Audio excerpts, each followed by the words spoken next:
Okay, so I'm back. Reorganizing my room, part 3. Just waited for Rob to end his show. That was a good show tonight. Enjoyed that. Had what was it, Jack? Oh, I forgot Jack's name already. Anyway, go watch Northern Revolution. It was pretty cool. They had a younger kid on there, and the stuff he's into impresses us, right? Because it's the stuff we like. So, all right. I'm going to go ahead and open up the other bin tonight. Let's see.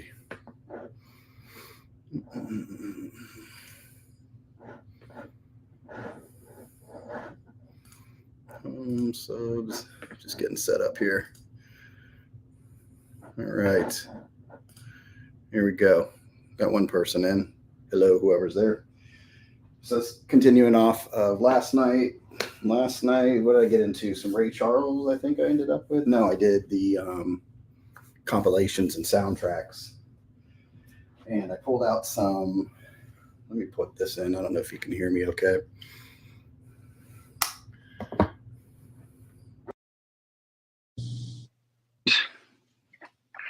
Looks like I need some battery power. I'm going to lose this connection.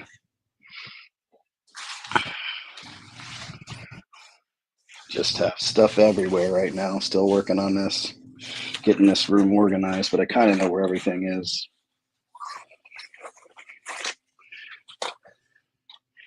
So let me just plug this bad boy in.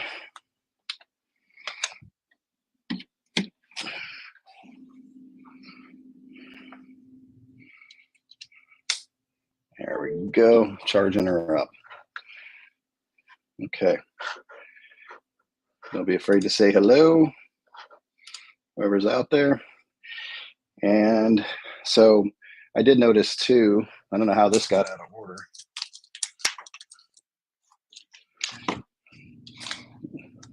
This is another Ray Charles. I showed a whole bunch of Ray Charles last night, but this one somehow got unorganized from the other stuff. But this is a really good, like, I have a bunch of Ray Charles albums, but it's good to sometimes just put a compilation on and just, hear some good stuff. This has A Song for You, which that's probably the reason why I bought this, because he only put that on, that song that he put out like in the 90s, I think. A Song for You, the Leon Russell song. So yeah, that was a big reason for buying this one. But this is a 2-album set. Really good collection of Ray Charles. Good starter if anybody wants to get into Ray.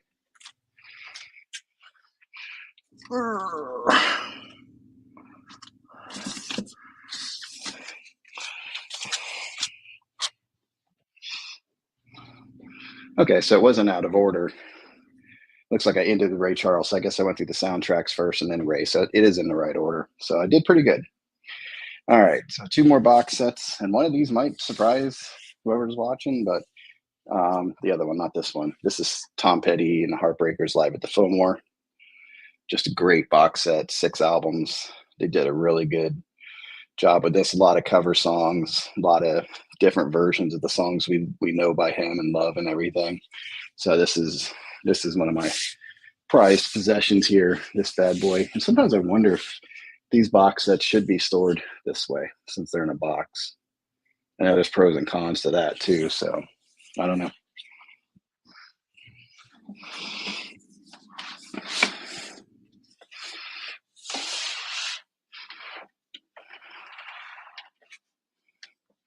There we go. So one spot on the cubicle over here. I'll show it. I'll do a room tour later, but my albums and my record player and all that is over here. So you can kind of see these hold all my albums. So I've got one cube filled up with the box sets right now. So put that back. I kind of like, I'm starting to dig the new setup, kind of visioning what it's going to look like when all this mess is out of here. And I've slowly been getting rid of stuff, putting stuff back, figuring this whole thing out. But this next box that I'm going to show you, I think I'm going to get rid of it.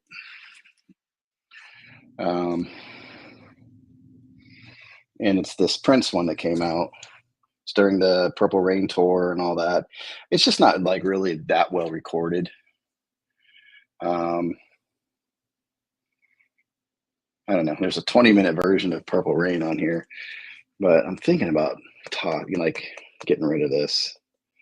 Maybe I'll put it over here and just give it a listen one more time. But I remember not being real thrilled with the quality of the live performance. So we'll put it there for now. All right. So getting a little bit further into the box.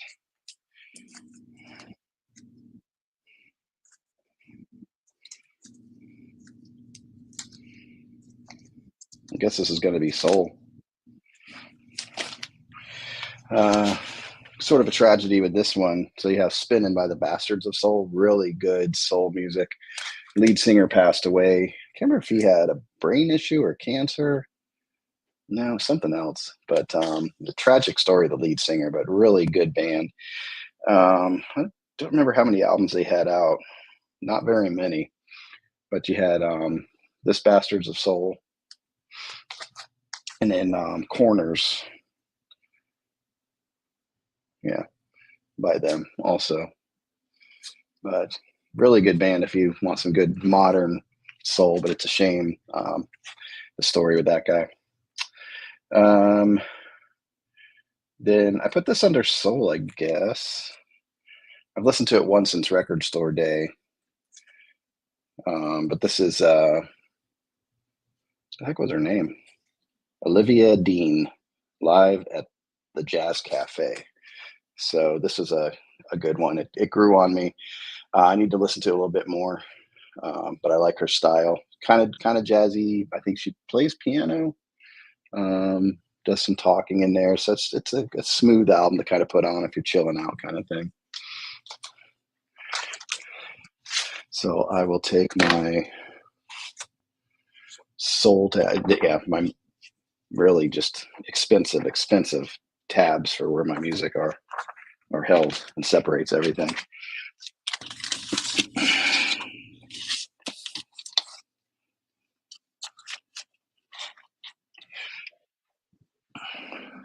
So next, can't have a soul section without this lady.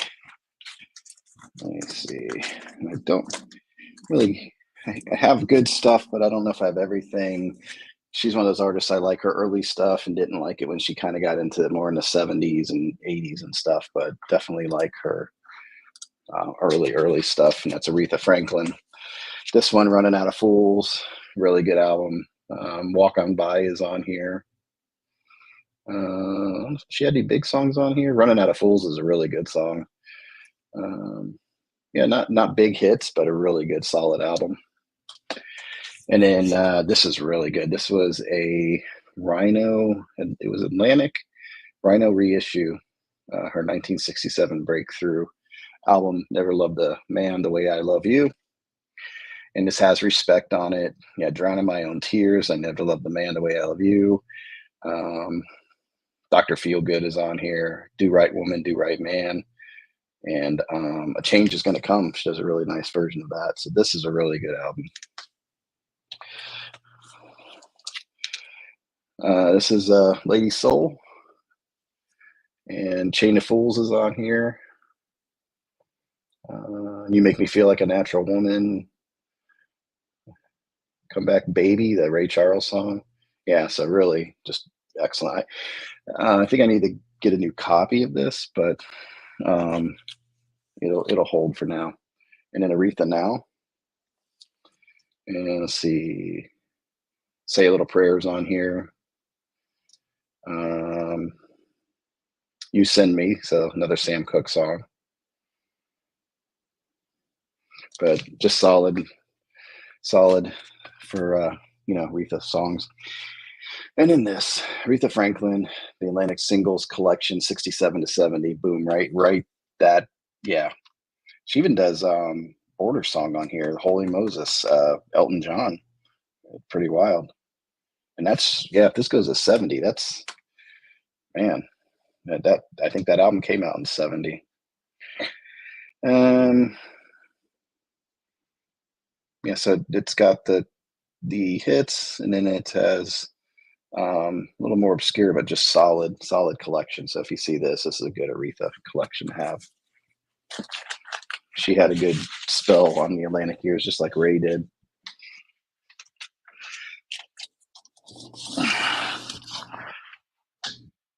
Okay, let's see.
Love it when your mic gets muted.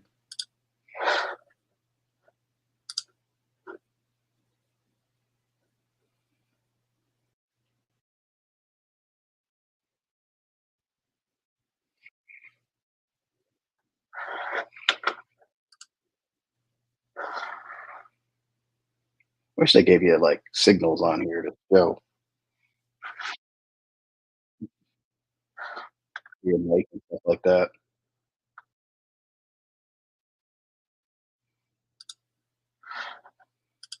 Okay. All right. Anyway,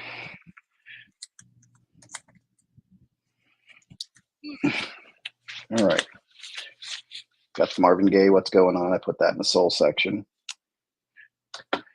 And then Marvin Gaye, What's Going On Live. Really, I really like this one too. Him, he stays pretty straightforward with the songs, but it's a little more intimate. It's pretty cool.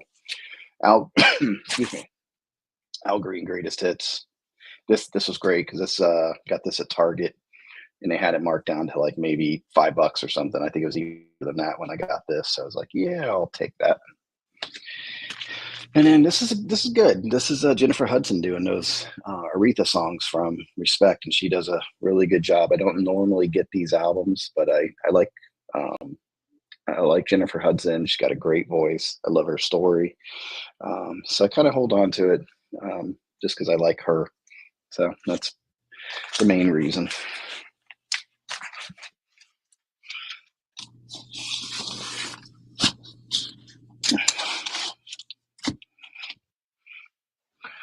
All right, and we have oh yeah, cannot have soul without this lady.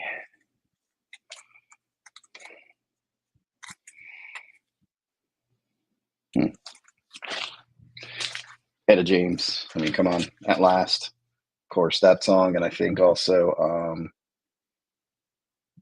isn't no, it's not on here. The I know what album it's on. I can't think of the name of the dang song. I'd rather go blind. That's later album, but yeah, At Last, really good album. This is a 180 gram reissue, and then it has some bonus tracks too. So I guess originally had 10 songs, and it has 4 extra songs. So very cool. What's up, Sam? If you want to come up, just let me know. And we have Etta James, Second Time Around. These are just solid albums, that early Etta. I don't know what the big stuff would have been off of this. Um, I don't know, but this has 12 songs on it. Then Etta James, I believe this is like the third album, I believe. But another really good album. Got all these reissued and they sound really good. They did a good job with her stuff. And that's 14 songs on there. And this one, really last one. This is has Tell Mama, which is a really sassy kind of song. And of course, I'd Rather Go Blind is on here. Just oh yeah, that's like, and that song It's 2.5 minutes. Yeah, that's a short song. And you want sometimes you want more out of that song, but I see why they kind of just cut it a little short. But yeah, these 4 albums that I'm showing you now, if you're looking at Etta, I would start maybe with this one or with her first album, but all 4 of those are excellent albums. Just, yeah, you can't go wrong with these.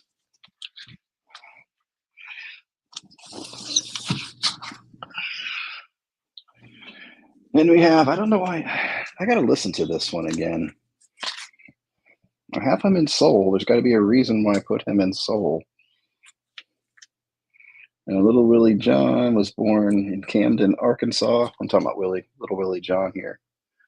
Okay, yeah, I'll send you a link. One sec. It's on King.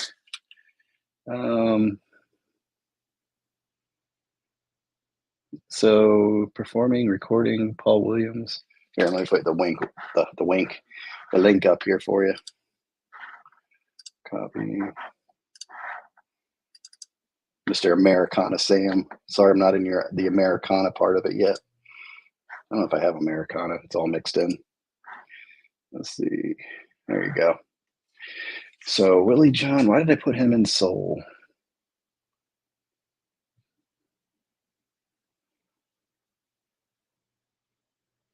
But it has that song Fever.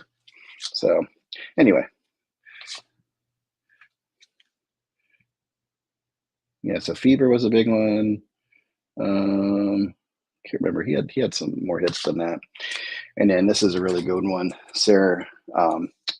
Sharon Jones and the Dap Kings. She started a late career. I think she was about 40 when her career started, and she ended up passing away of cancer. But just a real talent. I heard somebody talking about her the other day, and I guess she did some acting also. So yeah, tragic loss on her with her. This is their final studio album, and it's really good. So I'm not sure how many they had, but just really good soul music. I'll have to show these 3. And then Delvon Lamar Organ Trio and Loveland, good soul sounding album. It's just 3 guys playing live, like it says. I think it's a 2-record set, but just a good one. Instrumental stuff to put on and enjoy. It's really cool. And then I don't get it too much into Curtis Mayfield when he hits those falsettos. It's just not my style, but I can understand the talent. But I did pick up Superfly, and I think I'll hold on to it for a while. I need to I'm going to give it another run before I decide on this one. But these guys, I think they even have Oregon. They have an album, I believe, that's going to be available for Record Store Day. And these guys are I think they're out of California, if I remember. They've been around for a good 20 years, and they're good, funk soul band. Mostly instrumental. There are some vocals in there, but just, yeah, really cool album to have.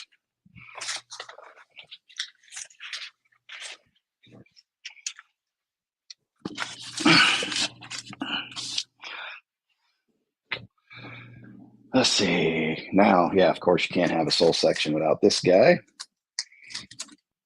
It's always fun to see you have more albums by an artist than you thought you did. And I think I'm close to having all his albums, and I definitely want to be a completist on him. But Otis Redding, the first one here is Pain in My Heart, music on vinyl. Sounds really great.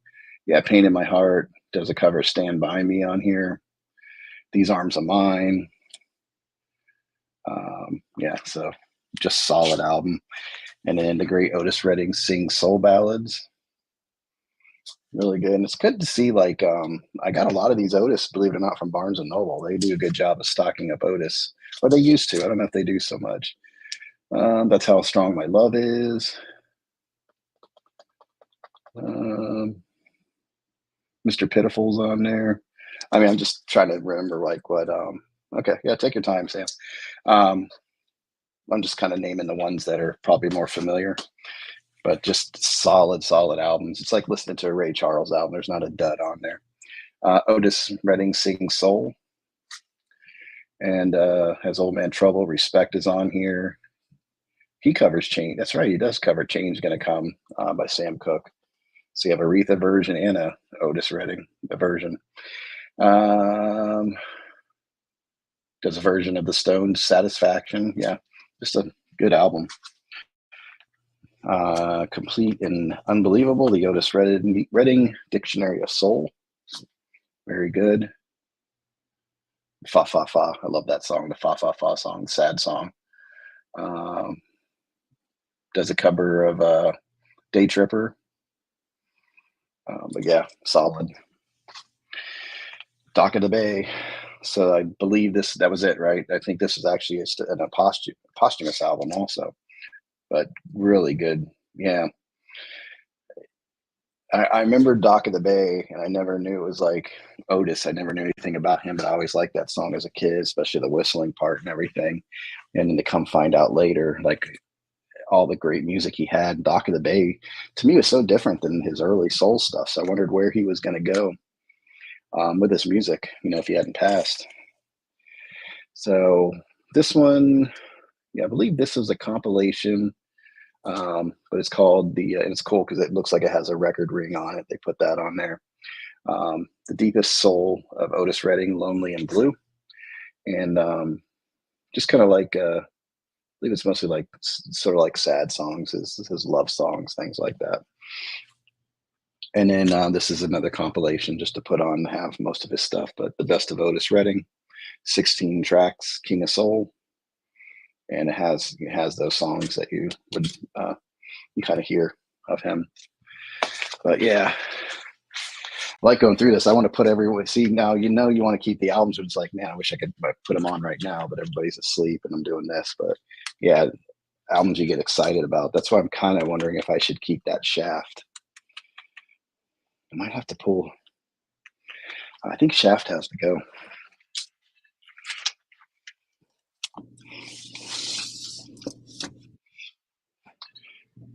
And I don't know why I'm saying Shaft. It's Superfly.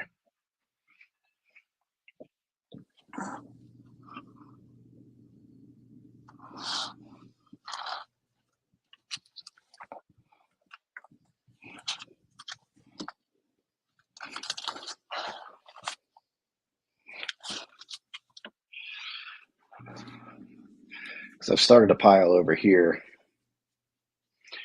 of albums that some I'm definitely sure I'm getting rid of, and some I'm going to get one more listen. But this one might have to go. I got it cheap. I think I found it at a thrift store. It's a reissue, Superfly. It was a couple dollars, but I don't really get into it, and that's what I need to do is really get rid of those albums that don't give me that feeling like I just got with Otis. That was a good reminder of the stuff I need to be keeping, that I'm excited when I pull it out and go, oh yeah, let's put this one on. That's what I'm trying to get to here. All right.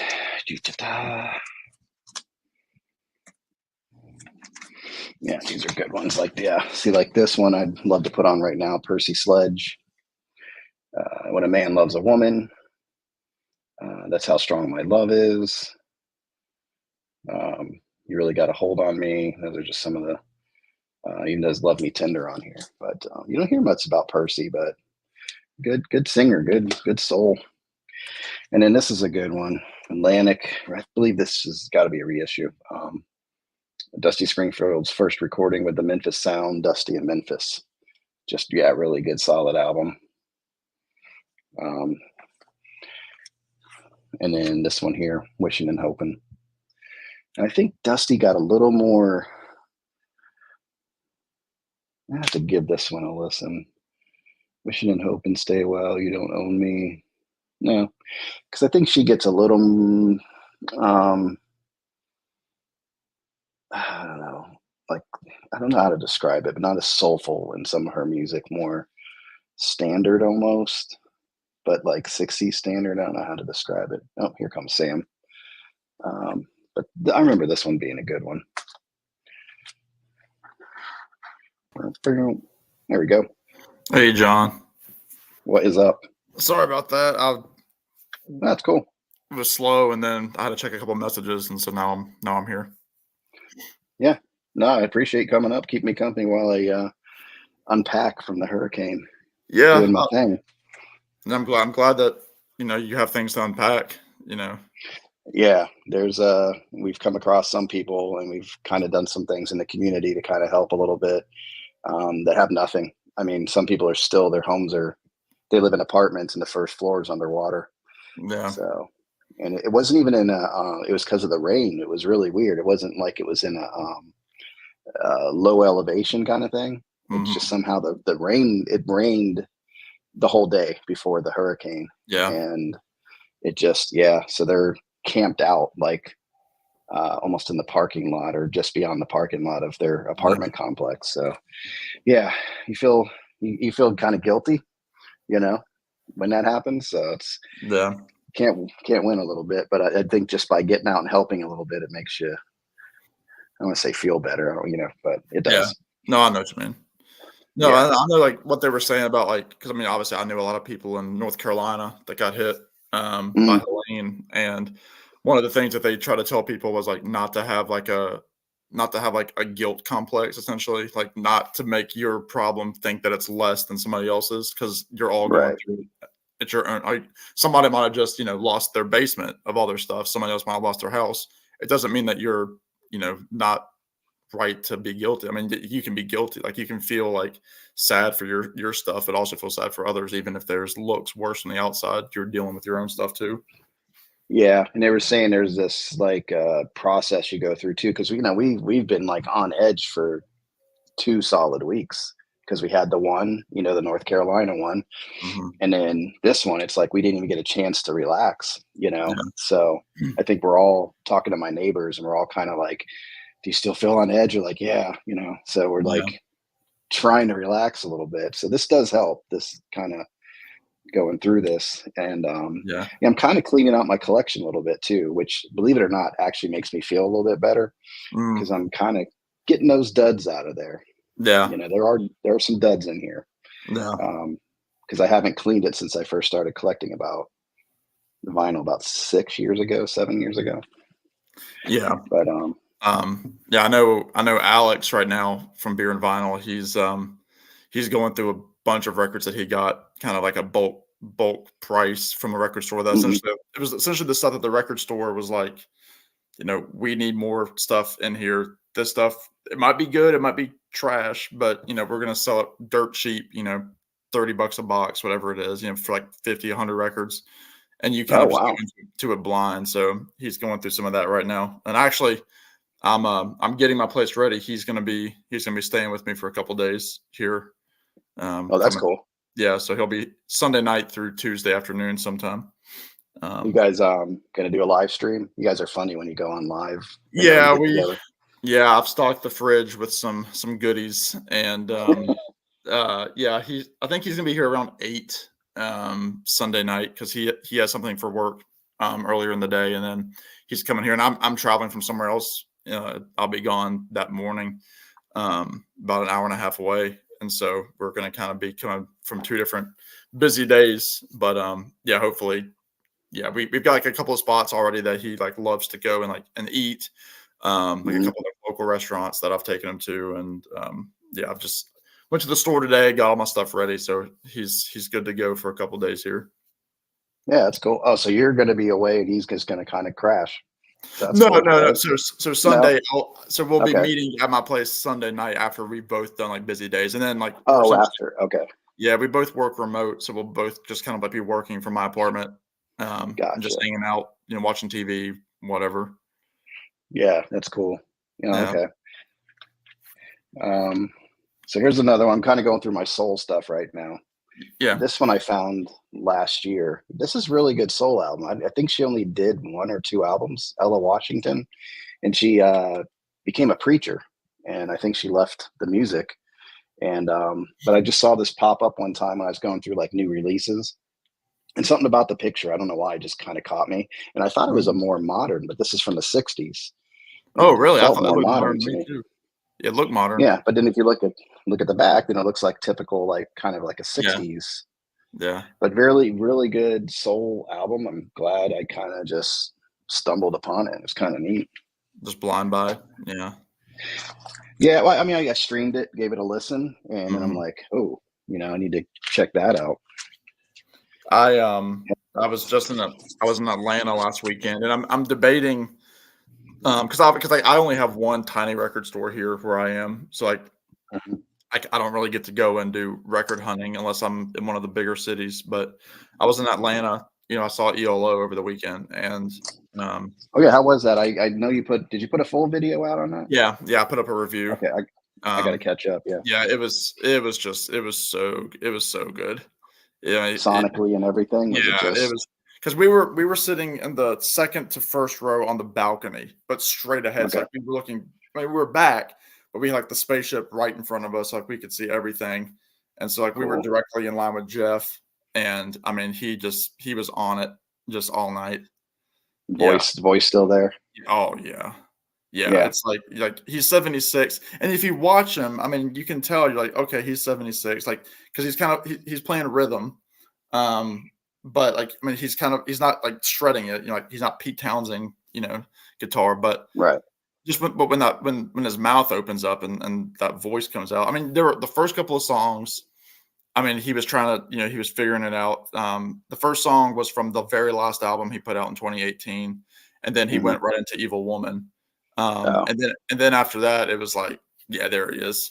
that's But like, cool. I mean, there's still, I mean, and he plays, it's a solid 90 minutes, and that's it. But he doesn't talk much, so like you're getting 90 minutes of just hits, boom, Music. boom, boom.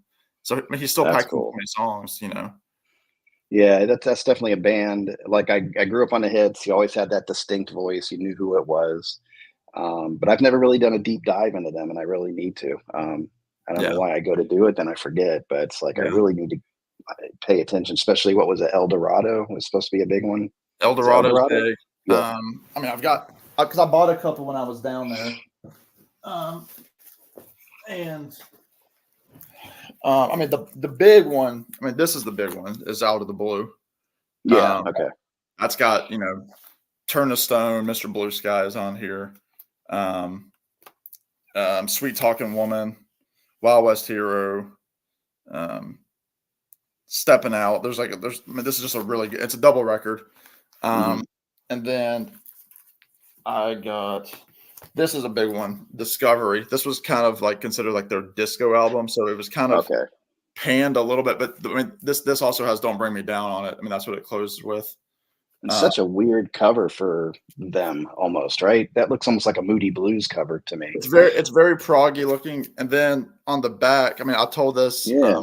I did a live stream. There's like it's like there's like Middle Eastern kind of like Aladdin kind of thing going on.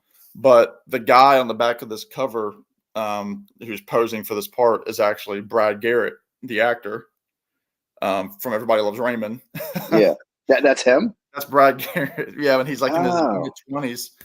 Jeff Jeff Lynne saw him like at a comedy club. He was doing stand-up, and he Huh. liked his look, and so he paid him probably $100-$200 to pose on the back as like this Aladdin type character. That's great.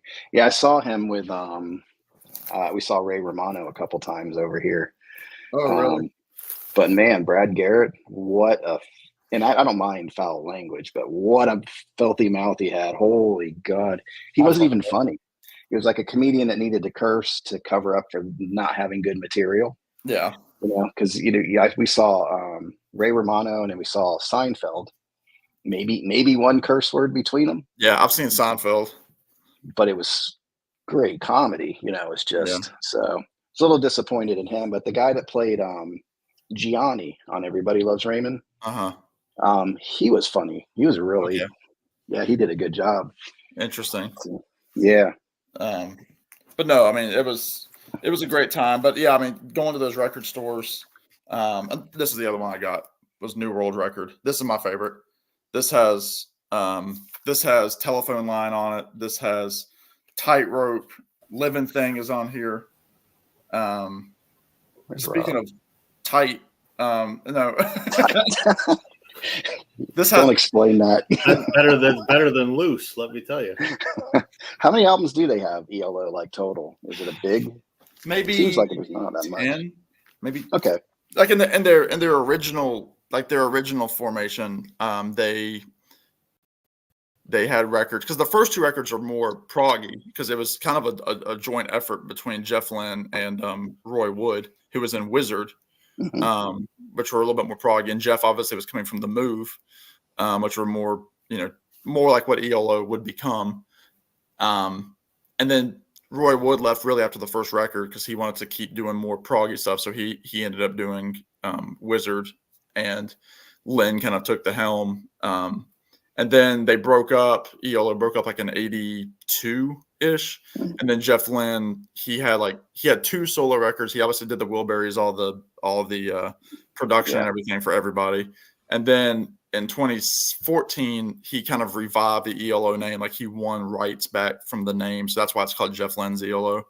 And he put out two records, which essentially it's him on everything, in 2014 and 2018. And they're both fantastic. They really I need to really check them out and give them more attention. Yeah. Drink some water there, Rob. You good? I thought Rob was going to lose it. Man, I drank so much water. I could have pissed out a forest fire. Let's see. So the next one I have there is Still Bill. I finally got a copy of that. Great Bill Withers album. Another person that ditched the music industry. What did happen to him? I didn't know. He retired. I think his might have been a religious thing too, like Ella Washington. But I mean, he just gave it up completely. I think he was just tired of the lifestyle. He didn't fit into it, of like touring and like what everybody was doing around him. Even when he was inducted into the Hall of Fame, like in 2017 or so. And like when everybody was singing, the songs, he didn't even like stand there on mic. He was singing, but he didn't even want, like, when he retired, he didn't sing. Wow. Because I have on CD, there's a live one that he did, and I forgot the name of it. There's a song about Vietnam, and just a raw talent. I mean, this one has the Lean on Me on it, and who is he and what is he to you? I mean, great soul album. Rob, you'll appreciate this. I mean, I was down in Atlanta last weekend. I picked my lighting's bad, but do you have this one? I know you're kind of funny about live. No, I don't. What is it? It's the Beach Boys, and I'm sorry for the lighting. It's the Beach Boys in concert. It's from 1973 or 4. I've seen it a few times, but just wondered whether it was any good. It's good because it's the Blondie and Ricky era. Okay. So like it opens with Sail on Sailor. Sure. They do, Marcella is on here. Oh, nice. But what's cool, obviously, this is like, Brian. It still wasn't. It was just before the Brian's Back thing in 1976. Right. So you have obviously Al is singing a lot of the Brian songs, and it's interesting to hear him do like "Don't Worry, Baby," and he's like trying to get the falsetto. It's not quite there, and Bruce wasn't here. Like Bruce had left for this period. Right. But it's got all the hits on it, but it's got those deep cuts like "Funky Pretty" is on here, "Leaving This Town." So I think it's good. I think it's really good. And all right, well, next time I see it, because I've seen it not all the time. I've seen it a few times. So next time I see it, I'll grab it. Yeah, I mean, this, from what I understand, like, because I was with my friend Tommy, who's a big Beach Boys Brian Wilson guy. Yeah, he said that was the cleanest copy he'd ever seen because it's one of those the dark cover ring wear happens all the time. The spine, it's a double. And mine's one of those. This is like an original 70s press, so it's got it's like side 1 and 4. Yeah. And then so that's a little frustrating, but otherwise I was surprised. What's up, buddy? Hey, you want to come up, Chance? Just join the party. Yeah, I have the Chance is going to give me like, shit because I owe him a podcast episode. I got to get it done tonight or tomorrow. The Canadian one. Yeah, I picked this up. This was like a Walmart deal where it had like 5 of their albums. Yeah. I like when they do this because they do like little mini albums. But it has, Pet Sounds is on here and Summer Days. In the beginning, it seemed like they had a lot of instrumentals, like almost like Jan and Dean kind of surf music kind of thing. But I don't know how far I'm gonna go. Brand. I mean, I loved the Beach Boys as a kid. I had their greatest hits and beat the crap out of that album. But as a completist, I don't know if I could ever be with them. Yeah. Well, they put out a lot of stuff. Yeah. And some of it's crap. Yep. Yeah. I Um, did like the documentary that was recent. That was a good documentary. I think it was on Netflix or something. it was on Disney. Yeah. Disney. I still haven't seen it yet. I don't watch enough TV. That's the problem. Yeah. I watch virtually none. I mean, like Robin, like I don't think that you'll. Oh gosh. Here we are now. Entertain me. But I mean, like it's one of those My things, Rob, lens. where it's like you're literally just watching the same stories just from older Beach Boys, and then like archival Brian, because like Brian's not giving new interviews. No. They No. show him one time at the beginning from like 2023, and he's obviously fading, and that's that, and then at the end when like they have like that reunion. Is it a little bit more of Mike Love's narrative? Because I think he weaves a little different story than maybe what actually happened. I don't know. It's a little bit because obviously like he's healthy and he was able to do a lot of the press with Bruce, and even like him and Al did some stuff together. But Al, I mean, has even recently thrown shade. I don't know if you saw like when Mike had his birthday or whatever. Al posted, he's like, "Happy birthday, Mike! You know, thanks for like we've done a lot of good music." He's like, "Maybe we can make some more again." Or then he's like, "Or maybe you'll fire us." He's like, he literally like, "Or you'll fire us." Nice jab. Yeah, I love it when they're throwing shade from the geriatric, areas of they're the 80 plus. I had an interesting conversation about a year or so ago.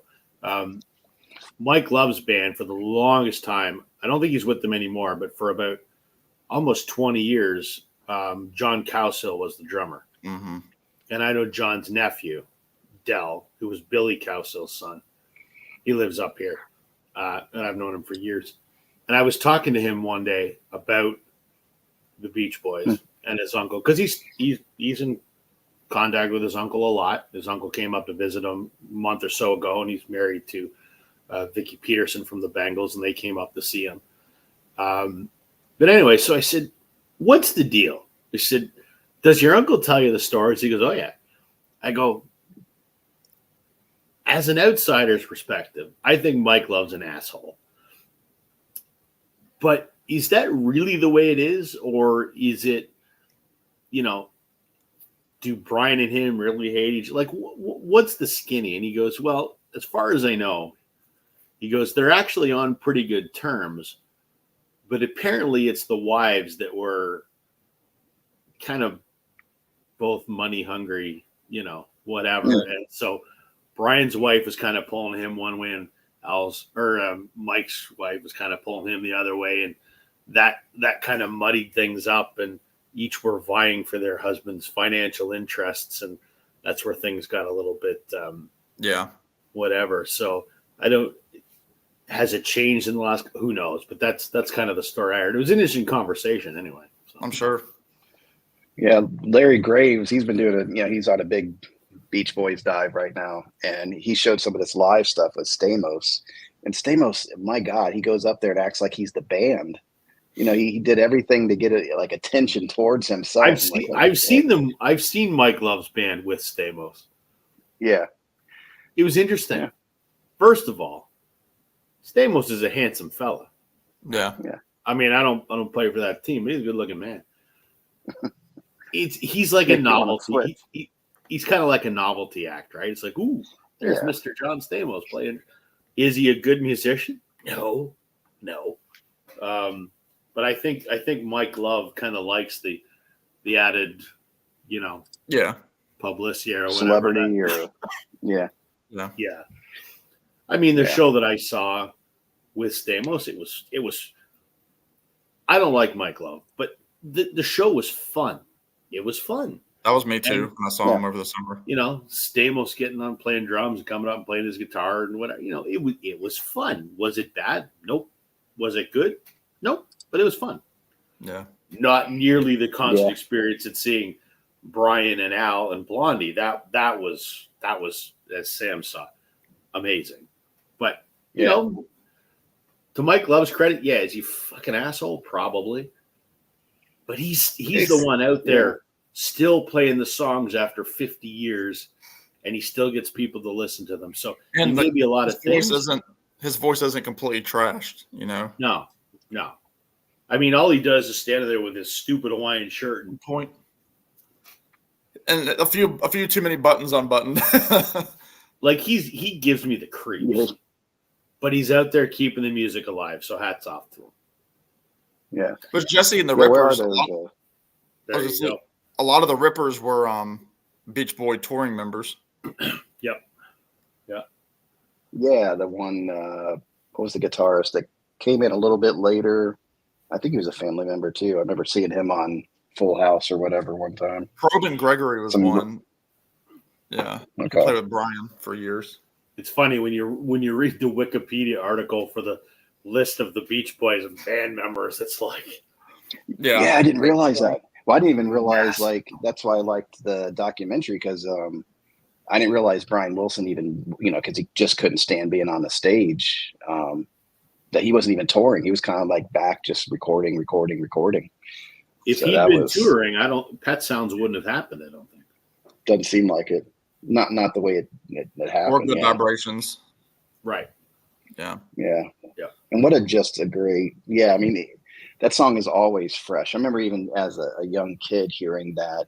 What was that instrument they used for that? Theremin. Yeah. Theremin, yeah. Just that. And you put a pair of headphones on and listen to that song. It's still just, I'd put it up there. One of the best songs ever written. I mean, Yeah. it's just so freaking good. See, that's the thing. Lyrics by Mike Love. So it's like you gotta, you've got But to is have it the lyrics that make that song No. great? No, it's not. No, it's a fits. few. Yeah, it fits, but it's definitely the music on that song. That song's just, that's an amazing song. Yep, agreed. I'm gonna keep this one. It's Alligator Records, 50 years of. I'll just make it easy for you. Just keep them all, John. I'm doing good, Rob. I got a couple over here. I'm getting rid of a Prince over here too. What section are you doing tonight? Last night was soundtracks, and then it got into Ray Charles. What are you doing tonight? I am currently in. Looks like I just hit the blues. Yep, that's the first blues album. Something I know absolutely nothing about.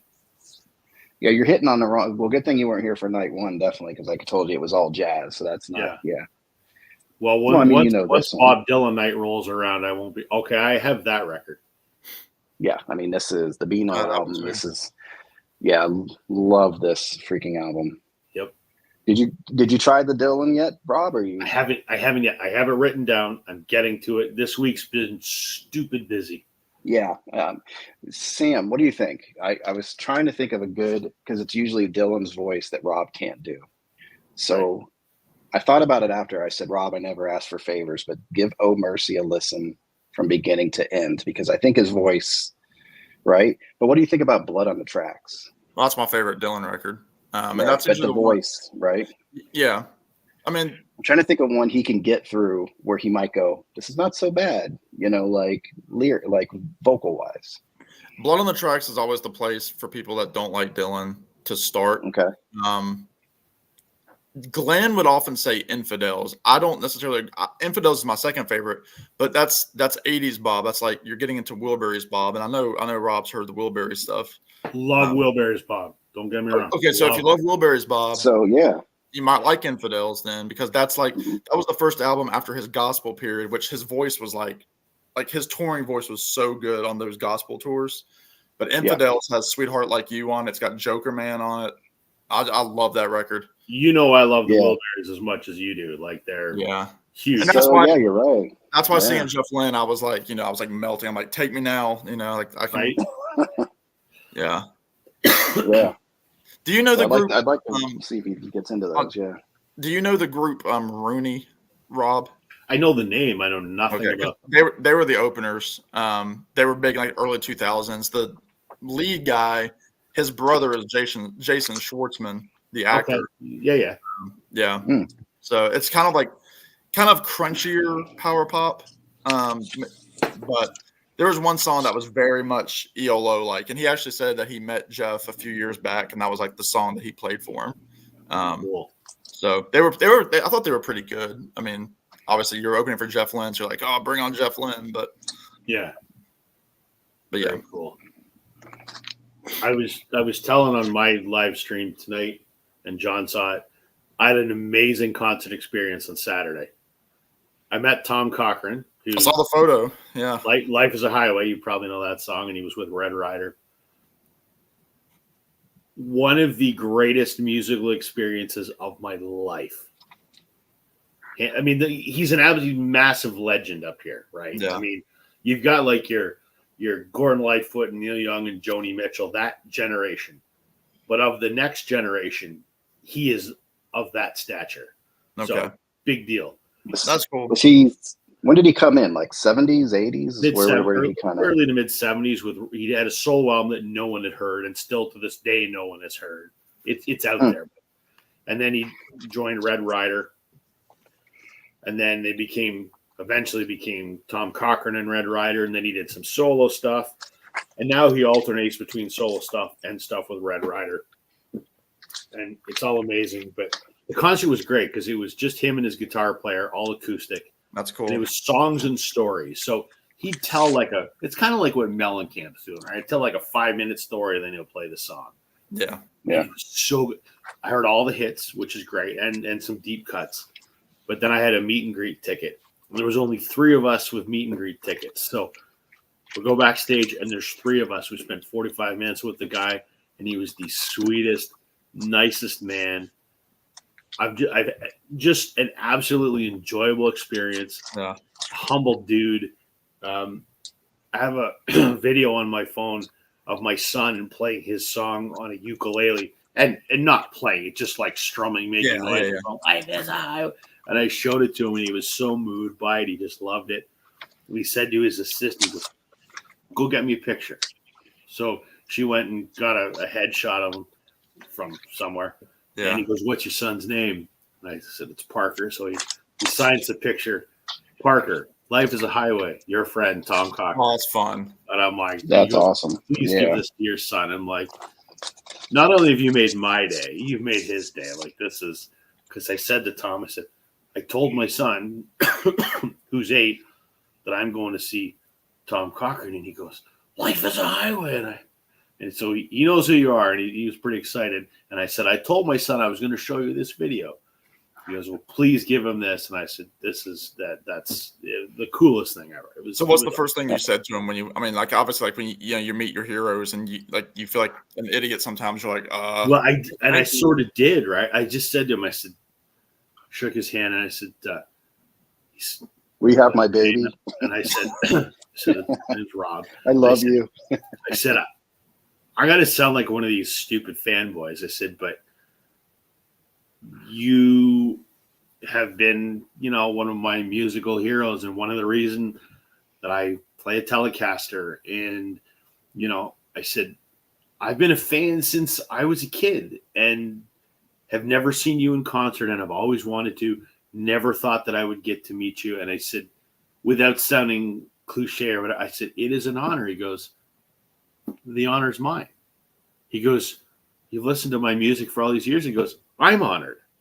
And I'm just like, that's kind of a neat perspective. And he was just such a nice man to chat with. And, we were talking about his Telecaster that he plays on Life is a Highway. And I said, "Do you still have it?" He goes, "No." He goes, I autographed it and I gave it away for charity. And he goes, "I think it's at the Hard Rock Cafe in Niagara Falls." He goes, "Honestly," he goes, "I kicked myself." He goes, "I should never have got rid of that guitar." He goes, it was a mid-70s Tele. He goes, "Don't get one. Don't get rid of it if you have one." I go, "I have a 78 Tele." Mm-hmm. Right there. That's cool. And I said, I won't par with it. He goes, "No." So we were talking about that and a few other things. He was just such a nice dude. I just thoroughly enjoyed the experience. Awesome. I've met a lot of musicians that you probably haven't heard, but a lot of musicians up here, and it was one of the coolest experiences of my life. I'm still gushing about it like 4 days later. It was awesome. No, I get it. Yeah, that's cool. So when does he come on the stream now that you're best friends? Yeah, I wish.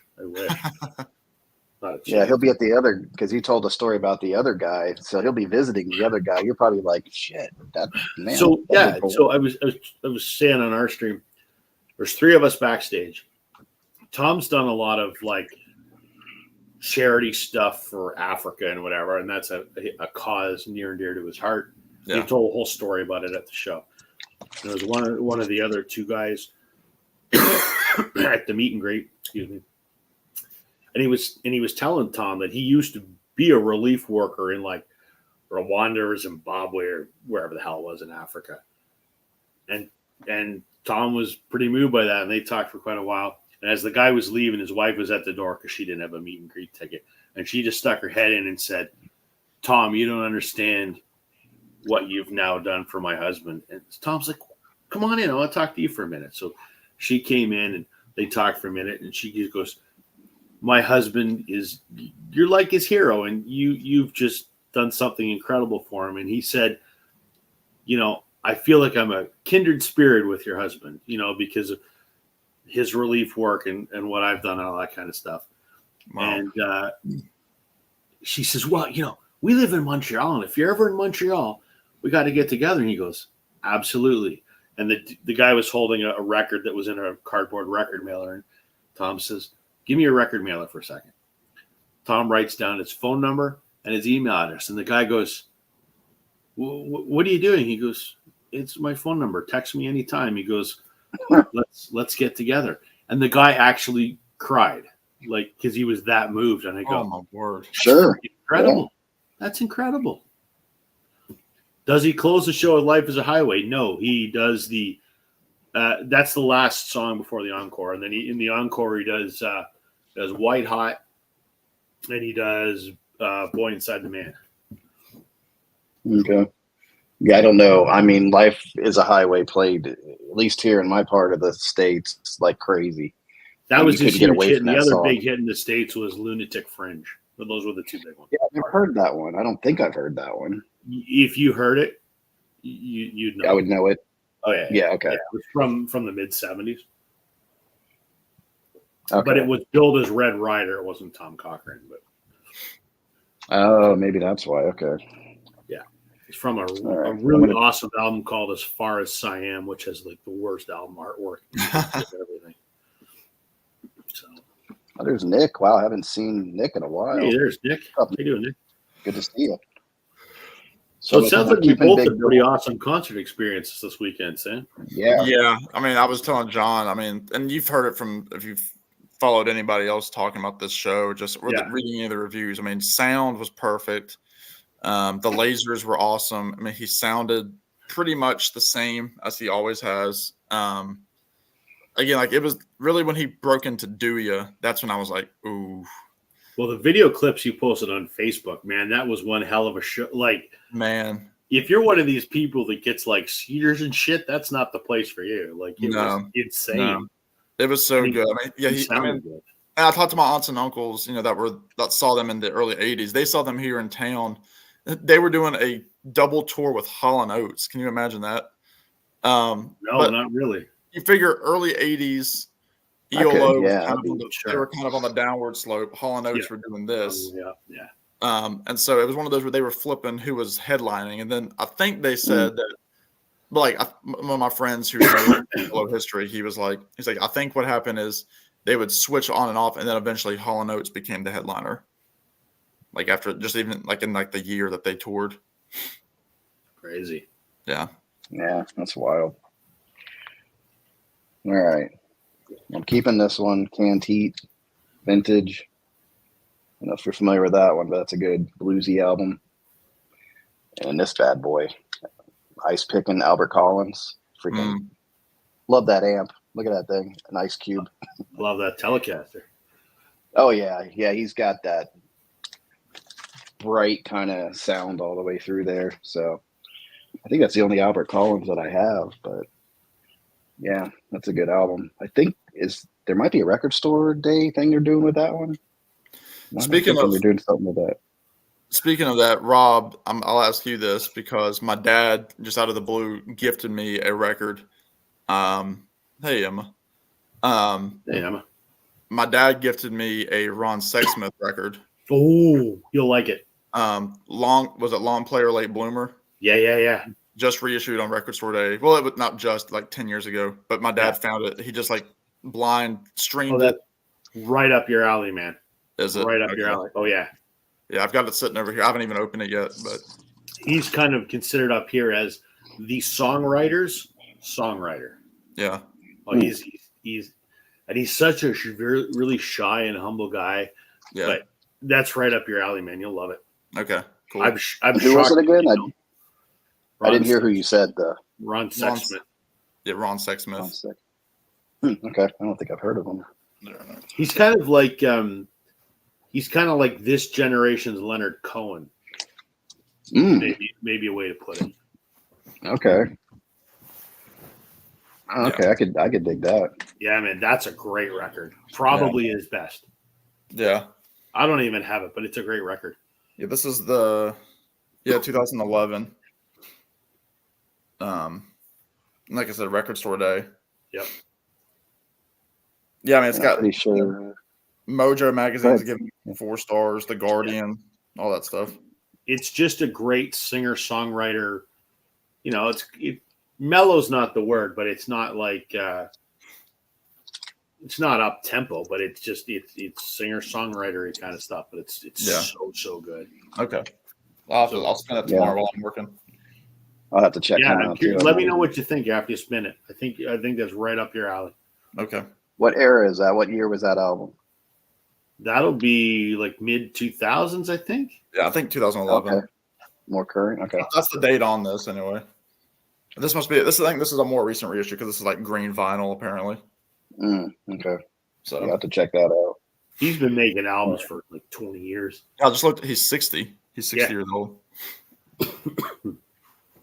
All right. Well, James Cotton stays. That's some good blues, harmonica based playing right there.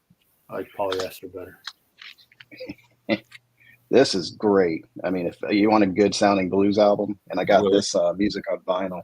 Yeah, Willie Dixon, blues, and I believe he was on the Folk Singer, right? I believe he was playing on that album with Muddy.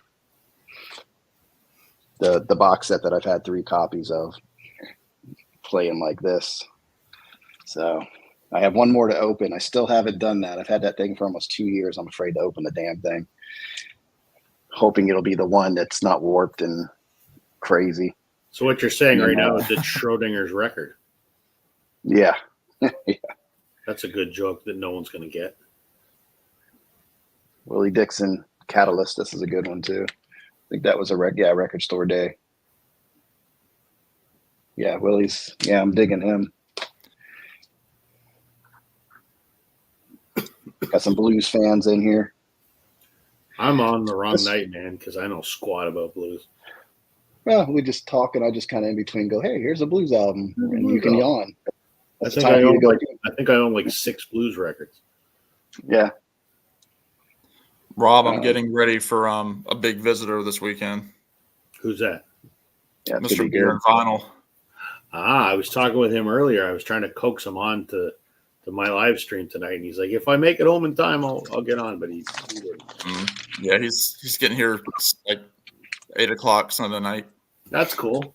And then we're literally just like working from my apartment Monday and Tuesday. We're doing our separate jobs, spinning records. Nice. And then streaming. Hopefully getting that Buffalo Calzone on Monday night. That's the big. That's what you need. Yeah. Buffalo Calzone. What's in that thing? It's what they call it. It's a local like sports bar. It was founded by one of the local colleges, some alumni back in the 70s. Started this place, and they have a thing called the Boston Zone, which is like this massive, literally like the size of a pizza that's been flipped. But it's obviously like some drunk college student probably made it. They literally took buffalo chicken tenders and like cheese and all the seasoning and everything and put it into a calzone. That sounds goddamn delicious. You put in a bunch of ranch, a lot of ranch. It's like a house ranch. Yeah. Oh, I don't like ranch. Take the ranch out. Well, they can also give you marinara. Okay. Yeah. Yeah, Nick, I'm digging through the blues right now. I have some separation. I have jazz separated, blues separated, soul separated. Is that how you organize the collection, John, by genre? Some. That's as far as I go, really, because if I'm in a mood for jazz, I want all my jazz together, because I'm still learning jazz also. So I can go right there to that section. Or if I want the blues, all my blues is together. There's reggae, and then soul. R&B is just Ray Charles. I put him by himself in R&B, and then soul, and then I think that's it. Gangster What rap. else do I have? No gangster rap and no Ice Ice Baby. Sorry, I have no Ice Ice I Baby. gotta get that record. Well, I was fellas, kind of surprised when you said that today. I think I've got to But now- run. I am starting to fade. I slept in Yeah, this no, morning. cool. I should have, but Yeah, thanks for coming up. Yeah, yeah, it was the good. company's always welcome. Yeah, haven't been Yeah. up with you in a while either. So yeah. Yeah. Anyway, no, John. Seriously, I'm glad that you're getting through everything. And Yeah, thank you. Rob, as Yeah. always, good to see you, man. You too, buddy. We'll talk to y'all soon. All right, man. Take it easy. All right. Bye, Sam. Bye, guys.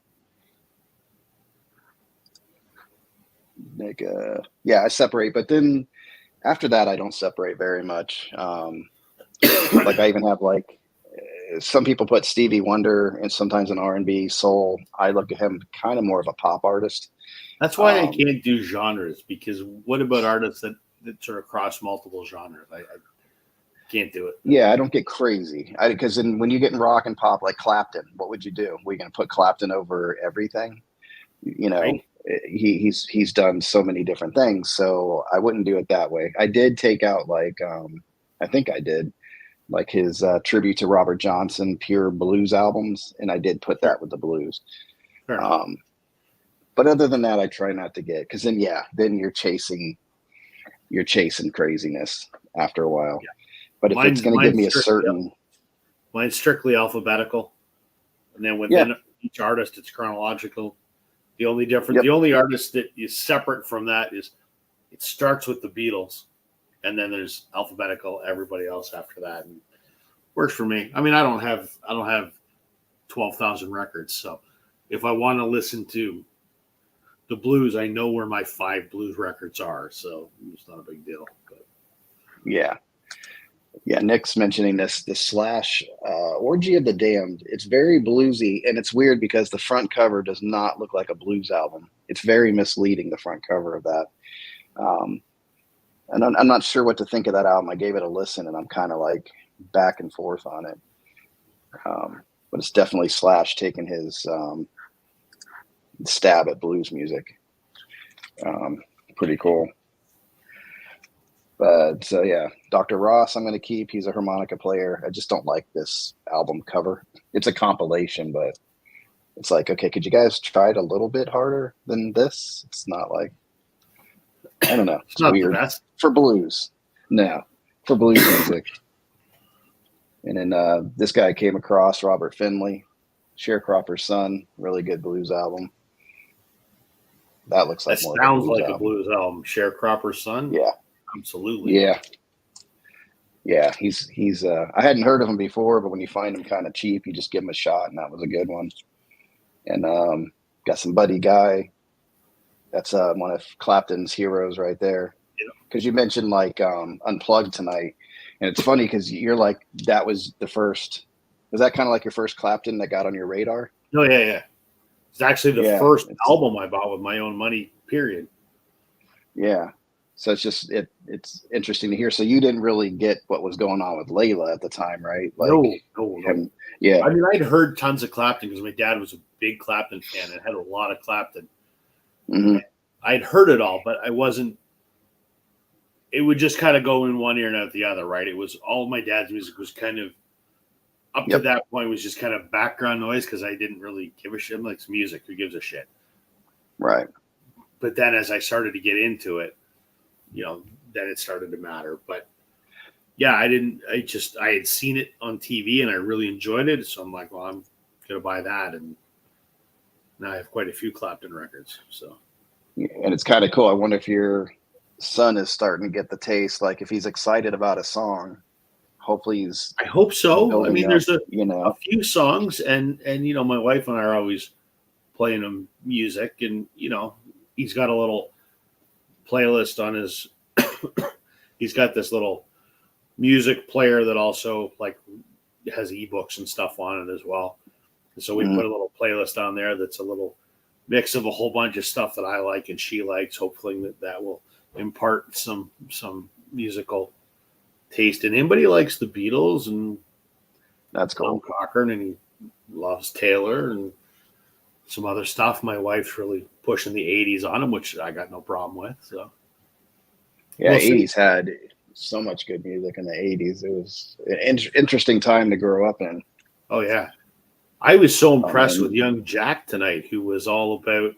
Oh yeah, His first band was Foreigner. I'm like, that's fantastic. yeah, and he pulled up For the a kid his Smiths, and I'm age, like, yeah, amazing. good taste the kid has. I'll tell you that. Yeah, He's got great taste. We're really glad to have him on tonight. yeah. No, that was very enjoyable tonight. Yeah, it was. Yeah. Some of the stories were really good. Yours were good, and what was the other guy's name? I keep forgetting his name. Daryl. The newer guy, Daryl. Daryl. Yeah, his stories. Yeah, he had just a I personal enjoyed touch. the whole thing. One of the most enjoyable episodes I've had, anyway. Yeah. Oh yeah. But this is a good one too with Buddy Guy, Junior Wells. They did a couple albums together. I think they were on like separate tours or something in Europe, and they just got together real quick. Junior plays harmonica, of course. Buddy plays guitar, but they sat down kind of acoustic there and put together this album. So just nice, unplugged almost style album. Yeah. So it's very cool. Yeah, Nick's got a signed Buddy Guy. Damn. That's crazy. Plus a double sign. Yeah, Sunhouse. I finally got some Sunhouse. Finally. I don't have any Bobby Bland. I have some BB. That's an album I got to find. I got to find Clapton and BB King, that album they did together. Yeah, I have that, Riding with the King. Yeah. Yep. I have it on CD. I'm just looking for it on vinyl. Yeah, and they did a good job with the transfer on that one. It sounds good. Yeah. I mean, I can buy it online, but I'm just waiting to find it in the wild. Yeah, isn't that more fun? Like, I know I can go to the record store a lot of times and get it ordered, but sometimes it's just cool to flip. Oh, what's this? You know? Yep. That's the joy of it. Yep. What do you put here? Anybody have Guitar Boogie? Who is that? I know that title. Guitar Boogie. I know that too. Any blues artists? Yeah. Anybody with the last name King. Yep. Albert. BB. Got tons of them. Yeah, that's a good one too. It looks like they had the same color scheme as that other one with the green and the yellow. Reminds me of like we had that soccer team, the Rowdies, here in the 80s, and it reminds me of their colors. They were green and yellow. Not what I'm looking for in a blues album, but this guy I came across too, Jimmy Buck Holmes. Never really good. Just I hadn't heard of him before either, and I just took a shot on him. And it was good. But then, what did he put in? Oh, that's what it was. Yeah, the Guitar Boogie was Clapton, Beck, and Page. Yeah. Yeah, Beck got a little too out there for me. Jeff Beck got a little too experimental, I guess, with the guitar work, and I wasn't really enjoying it that much.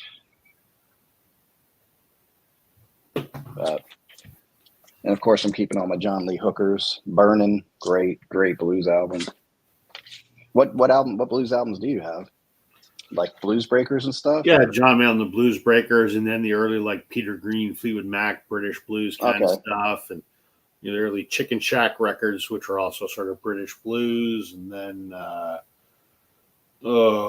got some Shuggy Otis, which is kind of electric blues, and I have the Aerosmith blues album that everybody hates, but I like it. I have that. I still have the CD I bought when it came out. It was so different. I love it. And I'm with you. I'm kind of that era of Aerosmith right there in the 80s. Yeah. They were on my radar because in high school, obviously, Walk This Way was playing like crazy. Same with me. I was in like middle school probably. But yeah. Yeah, that was some of them grew on me later, like Angel and stuff like that. But I always liked Ragdoll. I thought that was a great song. I love Jamie's Got a Gun, Pump, Get a Grip. Those were all great. Yeah, I'm looking for all those. I have one or two of those. I can't remember which one. I even have Just Push Play, which everybody hates and is impossible to find on vinyl, but I've got it. And I've I don't know got if I've listened to that one. Honkin' On. That's the one that has Jaded on it. It's that pink cover with the robot on the front. Oh, okay. Yeah. Yeah. I've got Nine Lives. That's not a very good album. Yeah. I don't know if Nick's thinking of Mississippi John Hurt. I don't know if that's who he's thinking of. Or is he thinking of a King? I don't know. But yeah, any of these John Lee Hookers, this is really good. Plays and sings the blues. More John Lee. He just had such a unique voice. Loved his singing. Sometimes you're like, what did he just say? Kind of mumble it all together. But man, just, I don't know. This is how I like my blues. I don't get into, believe it or not, a lot of white blues artists. I want that voice, that tone, that feel. There's something different in the way these artists carry it. I heard a ton of that when I was a kid because my dad had a lot of British blues and he had a lot of Southern blues or Delta blues or whatever you want to call it. Robert Johnson and, Chicago. Yeah. But I do like, obviously. I've got some Howlin' Wolf here. Oh, God, yes. Not a lot, but. That's probably my favorite. How the first time I heard that voice, you're like, holy, what is this magic? One of the first CDs my dad ever gave me was the Howlin' Wolf's The London Sessions with Clapton and Winwood, and I don't have it anymore. I have no idea what happened to it. I don't have it on CD. I don't have it on vinyl. Wow. I need to re-find that, though. Yeah. Oh, yeah. I think do I have a reissue of that one? It's been reissued. Maybe they haven't. Yeah. I think it has. Yeah. So this is another good one. That's where it's at. And then this was the last Black Friday, I think, last year. Live at the Cafe A Go-Go. But just good. I don't know. The blues, you get in that mood, especially you get a little glass of whiskey and you sit back and listen to these guys play. It's like, man. Found any Wolf, but you haven't found any Wolf, huh? I've got the major Wolf. I have the rocking chair. There's his two major ones. There's the one with the coyote or whatever. It's a wolf. Why am I saying coyote? Yep. It's a wolf howling on the front, and then the other one was like the rocking chair album, where it's just the rocking chair. But yeah, you get in certain moods. Some people don't even get into the blues at all. They say, oh, it's kind of like jazz. It all sounds the same. And you know what it is? I appreciate it.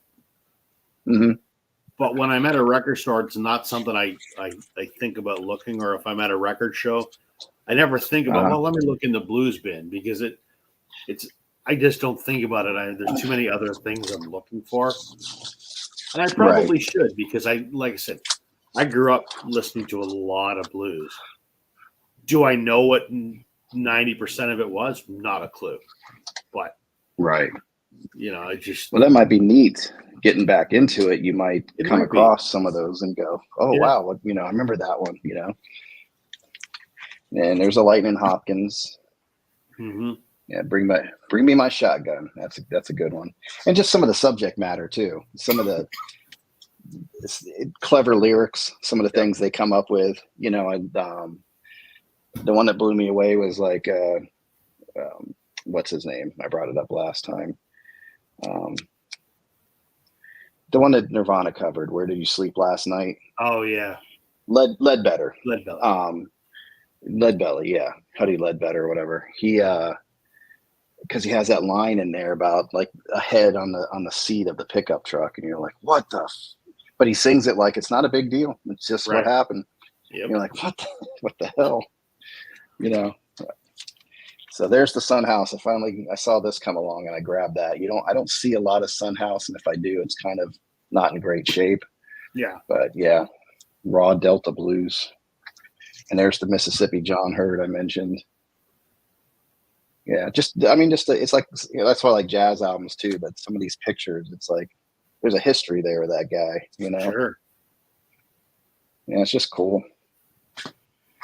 And then Elmore James and Skip James. So some of these I got to go back and listen to. It's been a while. Like I listened to them once, enjoyed them, but I need to go back. That's why I'm doing this too. I really just need to start playing. I keep buying, so I'm not listening to this stuff that I bought. Well, that's the thing, You man. know? It's hard, right? I mean, Yeah. it's a big time, I look 'Cause at all my we records, all, and I only have like 800 albums. I say only like that's a Mhm. small number. I mean, in vinyl community terms, that's a small number, but to a normal person, that's an astronomical number. yeah, yeah.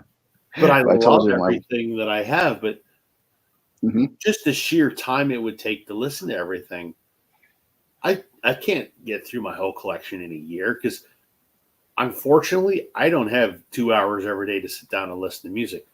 I have 2 hours in my car every day or more many days, but I don't have records Mhm. in my car. So Yeah, I do a lot of stuff digitally on my iPod, but I yeah. wish I had more I, time, but I'm on the road, so it is what it is. yeah, I saw like I remember a friend of mine, he had like a portable, like a portable boombox, but it was literally a portable boombox that opened up and it had a turntable in it. No shit. Yeah, it was pretty wild. And I'm like, he had to take it somewhere and set it down. Obviously, you can't, be riding around with an album. But I saw that vehicles were actually equipped with record players at one point. Oh yeah, And you back can in actually look. yeah, Yeah, I'm like, how the hell did that work? I probably remember not when well. when you first got like a CD and those players, the anti-skip thing wasn't great, so your Right. CDs would skip a lot, or you'd Yeah. have to wait. It wouldn't skip, but it kind of paused, and you Yep. had to wait for it to come back. Yeah. Yep. Yeah, Nick, I got the house. Just showed up at the record store one day, and I saw Sun House, so I grabbed it. That's how it happened. Yeah, good. I can finally embarrass somebody with my blues collection.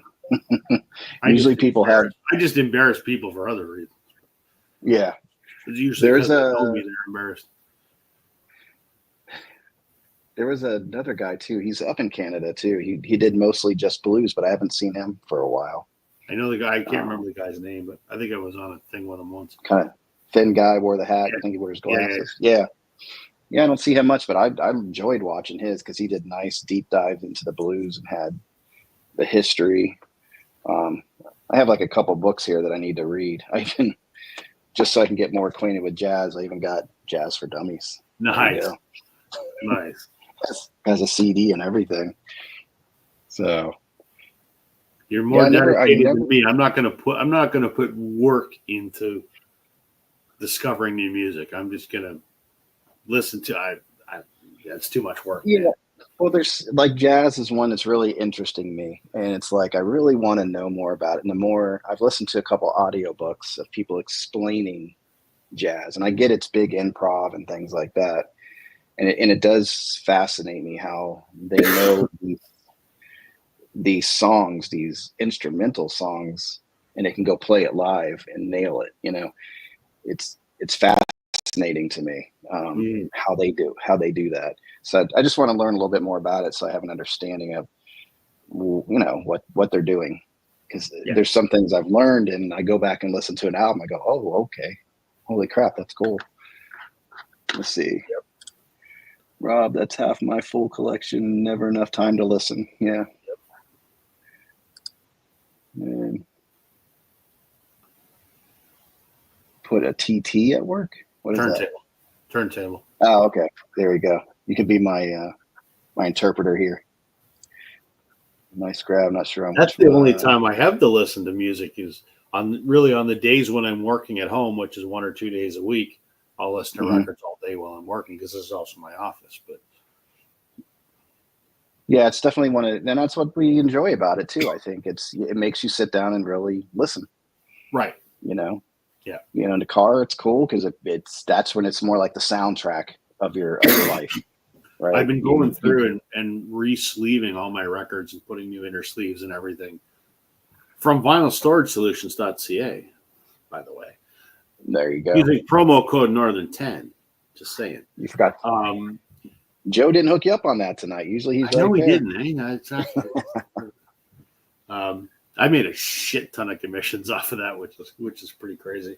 But anyway, oh, yeah? I digress. That's cool. I've been sitting down and re-sleeving everything, and it takes a while to do it, but that's been a nice, enjoyable. I'll put on an album, and I'll re-sleeve albums until that record is done, And then I'll put it away, and the next night I'll put on a different record, and I'll re-sleeve some more records. And I should go through and do a cleaning on a bunch of records too that probably need cleaning. So I'll probably do the same thing. Put on, a record and clean some records. And we'll do that once I get everything re-sleeved. And I'm replacing a lot of my outer sleeves and stuff too, because over the years there's all different ones, and some of them have got a little ratty and whatever. So Yeah. I'm starting to. I've cleaned up a couple. I had that question the other day. Do you keep the old sleeve kind of thing? But I guess if the it's only this way old, I'll keep the old sleeve is if it's like a lyric inner sleeve or something, or like a Yeah. photo inner sleeve. But if it's just a plain paper, yeah. And I find the ones that I use, sometimes most of the time I have to turn it sideways, and I don't know why. I can't fit it quite in there if the record is exposed at the top. But if I turn it sideways, it fits in there better. weird. And I don't know why. I don't know if it's the brand I'm using or what that is, but it's kind of weird. Yeah, just little stuff like that. I'm starting to pull the plastic off of stuff, and I'll take the hype sticker, cut it out, and throw it in there. I would do that too, and I don't always keep the hype sticker, but I'll cut the plastic around the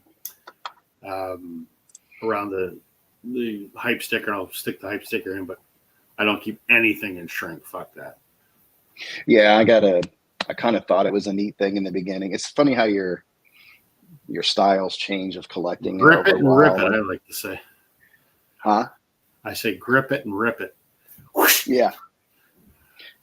That's where I am now, because I think it's true. Over time, it's gonna kind of, they say it's shrink. So what it's gonna do, it's gonna. Yep.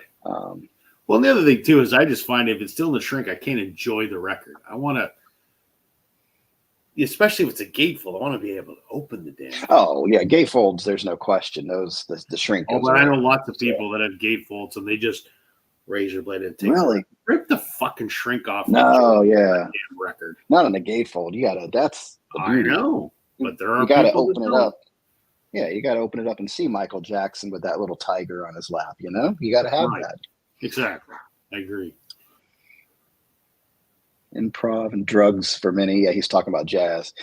That heroin was a killer. Those jazz artists, man. Mm-hmm. I'm back and forth on Kingfish. I had an opportunity to see him, but it was like right on the tail end of COVID, and I wasn't quite comfortable going back and seeing a live performance. And it's funny because Kingfish Records, where I go, gave me free tickets to Kingfish, and it was at a great venue, but I was not ready. I think he's touring. There's a Jimi Hendrix Experience that's going around, and I think he's one of the guitarists in that right now. Oh, that's cool. Yeah, but it's good to see a nice young guy playing blues, but I'm not quite connecting with him yet. And hopefully I'll connect with him at some point. Yeah, wash and then re-sleeve. Yeah. I'm bad at that though. I don't do that all the time because for me it's a little bit of a process to pull out the machine and get it ready. So sometimes if I have like 6 or 8 new records, I'll go ahead and make sure they're all cleaned up first. But yeah, I'm kind of bad about that. I'll get something new and just I'll wipe it down, but I'll throw it right on the turntable. I don't believe in washing new records. I think that's horse shit. Yeah. Well, how do you clean your? Me. How do you? Huh? I just think washing a new record is stupid. But that's my opinion, Right. and that I could. Oh yeah, everybody's. That's just Yeah. how I do it, and it's my collection, and that's my business. But Yeah. I just think unless there's a lot of paper artifacts and stuff on there, most of it brushes off. But to each their own. To each their own. And then play grade followed by a new sleeve. Yeah, I'm good about like anything new that I get. If it has a paper sleeve, I'll go ahead and transfer it and sleeve it up. That way, everything. And there's a few that I have in there. Like in the beginning, I was really shoving some albums in a sleeve, and it just wasn't good. So I just don't sleeve those, and it's in between 2 sleeved records. So close enough, Yep. We never worried about that though. Like in the 80s or whatever, when I had. I didn't have, and I wasn't the type to keep my records. We didn't just worry all about over that the in the place. 2000s. This is a new first world problem in the last few years. Oh, got some Vinyl Solutions prototypes this week. I got some prototypes on the way as well, man. So you're using some of those the double album ones? sleeves? No, You have some actually, of I those? don't. I shouldn't say this as one of their brand ambassadors. I don't actually use their outer sleeves, believe it or not. Oh, okay. I love their box set sleeves. Oh, that's what it And it, was. Okay, yeah. and I love their sleeves I've got for their 10-inch. I use all their inner sleeves. There's a lot of their specialty stuff, but the outer sleeves I just get from my local record store just because I like them. I don't like the really crystal clear, crunchy ones. I like the ones that are they're not quite foggy, but I like this one brand that my local has, and they make a normal size one and a nice wide one for like the double and the gauge fold and that. But Yeah, I just use these. yeah, I get them I at don't like Walmart. it. I can't stand those ones. This one's really. Yeah, tried them. What's Not a the big what's fan. what's the hang up? What don't you I like don't about know. them? I just for some reason I like the texture and the feel of the ones that I get at my local record store. They're just Oh, some no name whatever, but yeah. yeah. Well, they had these on sale. Like I rang one up, and like their vinyl sale, they don't tell you, but I rang one up, and I think these are usually around $20, but they're ringing up like between $5 and $8. Well, that's all right. Can't argue with that. So, yeah, so I grabbed a crap load of these. Yeah. But yeah, I mean, especially now, I guess because we do put more money into them than we did back in the day. Yep. We want to protect them a little bit more. Brand, I don't know which one that was. VS, Vinyl Storage Solutions adds up, buddy. It does. 1900 records. Yeah. They are. I agree with Chance. They are a great partner. They've been fantastic with me. Literally, I don't know. Chance has probably done better on it than I have, but I've made hundreds and hundreds of dollars. Really? Oh yeah, multiple hundreds of dollars, easily. Nice. Yeah, That's awesome. They're just fantastic. Jeremy, the guy that runs that, is a great dude. Sounds like it. Yeah. I reached out to him a while back, and I said, "Hey, I'm interested in this thing. Any chance you got it coming down the pipeline?" He goes, "Actually, I just finished the prototypes." He goes, "Next time you order, I'll send you some." So I got to place an order probably tomorrow. He's going to ship me some of the prototypes of the thing that I was inquiring about. So they're great, and they're always thinking about new stuff. But as a brand affiliate or whatever the hell they call us, they're a great company to work with. No, that's awesome. Yeah. Any perk we can get out here. Yep. That's it, man. Yep. Nick.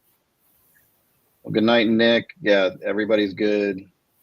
Everybody's pretty much back to normal. So everything's good there.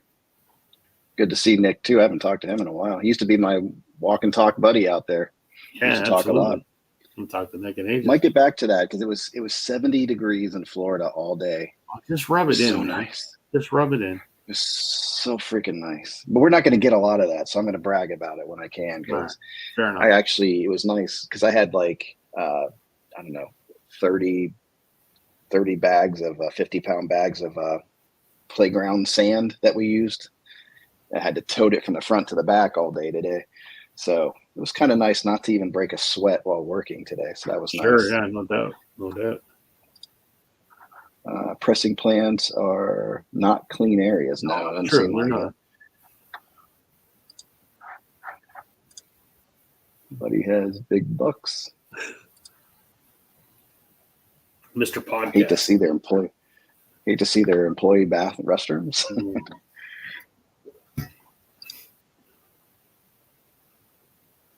Yeah, 45 seems to have money. I stopped watching him. There's sometimes where the whole it rubbed me the wrong way with the Thriller thing that he did. Because he was one of these guys, I can tell the difference and all that. And, as soon as that whole Thriller thing came out and then he gets a copy of it, he just blew it, just talked badly of the whole album where everybody else was saying, oh, it was a good copy and whatever. He just freaking, and I'm like, you're not sincere, dude. You're not being real here. So there's a few channels I've tuned out for various reasons, and he's one of them. Yeah, there's a couple where you just something starts rubbing you the wrong way, and you just start going, yeah. there's ones definitely ones I enjoy. I think I have good subs now where they pop up and I'm like, oh, I'm interested in seeing what this guy has to say. Right. Or lady. Yep. I think Melinda Murphy's doing a really good job still. She does. She's awesome. She's the best. Yeah.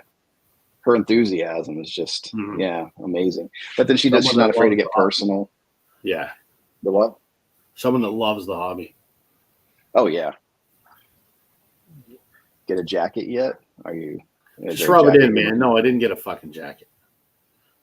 I'm not like you, man. I'm not that, It's fine. Is it for the vinyl storage? Vinyl Storage Solutions gave some people some jackets. I wasn't one of them because I'm not that important. Bad chance rubbing it in. I know. Just pour some salt in the wound. When I lie down, wasn't there some a couple times? Yeah. Wasn't there a hat you wanted or something with the Blue Jays or something local? Yeah. Sometime, next year, whatever, the Dunedin Blue Jays. They're our single A team down in your neck of the woods. Yeah, so let me know. Yeah, text me or something with what you're looking for, and then if I'm in that, I'm not far from there. Just their hat has a D on it with the J on it. Not the letter J, but see if I can find what it looks like here. Okay, you do that, and I'll show some more blues here. Yeah, now we're getting into the Kings. So Robert Johnson, you have to have. Of course you do. This the hat looks like this. It's got a D with the blue. Okay. So what I'll do is when I'm in that area again, I'll just text you. Yeah. I'll send you the money for it. I have this one also, 2 LP set of most of his stuff. Oh, it's the complete collection. And then, if you do get some blues, though, this is a great one. Born Under a Bad Sign. And then the Live Wire Blues Power. It's funny, speaking of Albert King, we were sitting down and we were trying to find a family movie to watch, something that my 8-year-old would actually hold his attention span for a while. So we were thinking of movies we came up with. We're gonna watch Adventures in Babysitting because my 8-year-old would get a kick in about that movie. And I remember from when I was a kid, but I haven't seen it since I was a kid. And we're watching it. At one point, I don't know if you remember the movie, but at one point they go into this fucking seedy bar and there's a blues band. And I'm like, oh yeah, Christ, that's Albert King. And my wife's like, who's Albert King? I'm like, don't worry about it. I totally forgot. Yeah, that's right. Yeah, and who were in Weird Science? Weren't there some blues guys on that too? I haven't seen that in probably 30 years, so I don't remember. They went into that bar, and I thought there was a blues guy in there. Yeah, it's funny when you don't realize it when you're younger, and then you watch something like, holy crap, Back to School with Rodney Dangerfield. Right. This isn't music related, but Kurt Vonnegut comes to the door, and I'm like, what the freak? I missed that completely. Right. Yeah. So, so it is kind of neat to revisit those movies with your knowledge that's different. You go, oh shit, that's cool. Yep. But this one's good. And I think they I want to say somebody, I don't know if it was Music on Vinyl or whatever, did a reissue of this. Yeah, this is that TV broadcast. And it's fun, the banter between these two guys and the respect they had for each other. Sure. Is really that's why I'm picking up the new Hendrix just put one out for the Electric Ladyland. And he there's so much banter in there between him and the recording guys. I just got lost in that besides the great music that he's doing. Sure. It's neat to be that fly on the wall kind of thing. Yeah, of course. What do you have, a question about Dunedin? Is that what he's questioning? Yeah, that's what he's asking about the team we're talking about. Yes, the Dunedin Blue Jays. They're the single A team. Yeah, Stax is really good. Yeah, you can't really go wrong. No.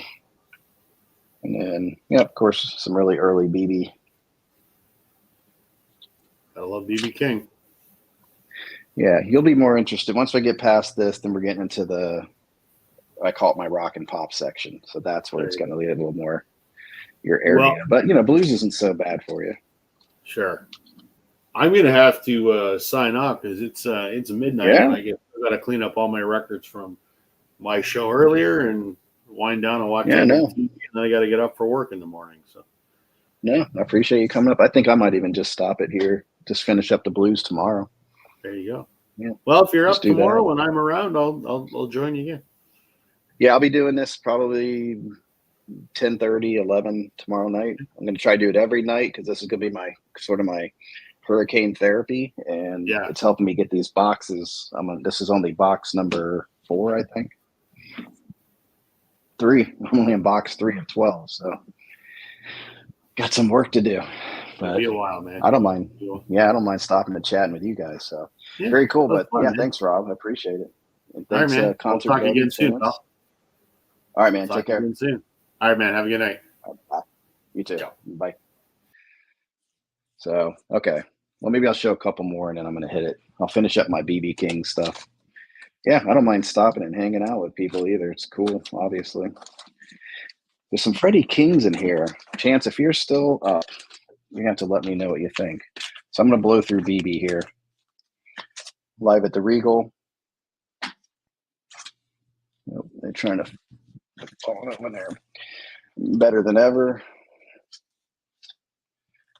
This is really good too. Blues is King, BB King, Don't Answer the Door. Oh, yeah. See, I want to put all these on right now. Completely Well, great album. This is, yeah, Indianola, Mississippi Seeds. They're falling over in there. Live at Cook County Jail. In London. And LA Midnight. Those are my BBs. There's one coming out for Record Store Day. And I went ahead and passed it up. I was going a little light on Record Store Day. I don't want to get too crazy. I'm going to fix these albums because they keep falling over inside of here. But I know myself. I'm limiting myself as far as what I'm buying for this Record Store Day. But I know I'm going to be going back and probably, picking up other ones. But especially the one I'm interested in is Scarlett Johansson doing some Tom Waits stuff. That's really interesting to me. So let me put these over here. I've got this one just about. This cubicle over here inside the closet is just about full. In fact, I don't know how many more I'm going to fit in here.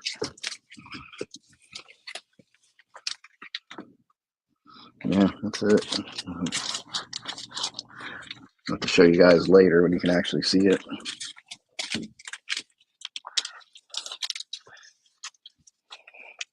So the first shelving unit that I have here starts with jazz and kind of ends with the blues. Well, it doesn't end with the blues, but it does end with the blues.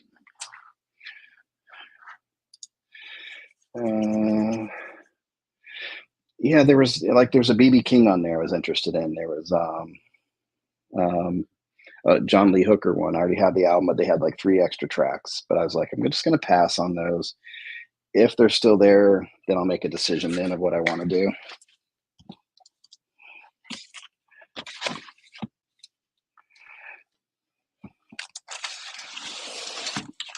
So I'm just putting some down here. I have like a bookshelf / record shelf here down below. So Chance, what do you think? Freddie King. These, like I'm borderline on these. I don't know if you've heard these either. Freddie King, Bossa Nova and Blues, and Freddie King gives you bonanza of instrumentals. So it's all instrumental, but it's kind of before he got like really bluesy. It's sort of like, it's a different style. It's like BB King, they didn't know what to completely do with him in the beginning. Until he really found his way with the blues. He was doing almost a different style, right, of blues music. And that's what these feel like. So I think I might be putting these off to the side to consider maybe going bye-bye. And I don't know if you have also, here's a question.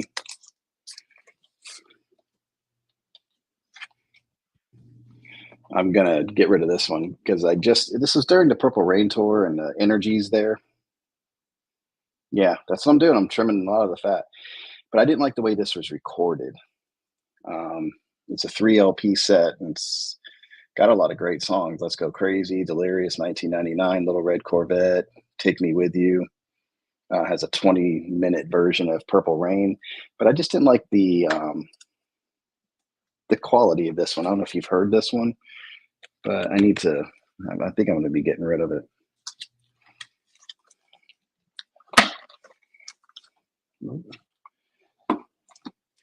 But I'm feeling kind of good about, a lot of people are asking me why I'm doing it, but I just need to get those out of there that I'm not going to play.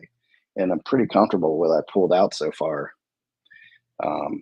Not feeling any like, maybe I should put it back in. I think I'm making the right calls. Like when I trimmed up my CD collection, I did the same thing. Let's see. Well, I am going to go ahead and finish up the blues.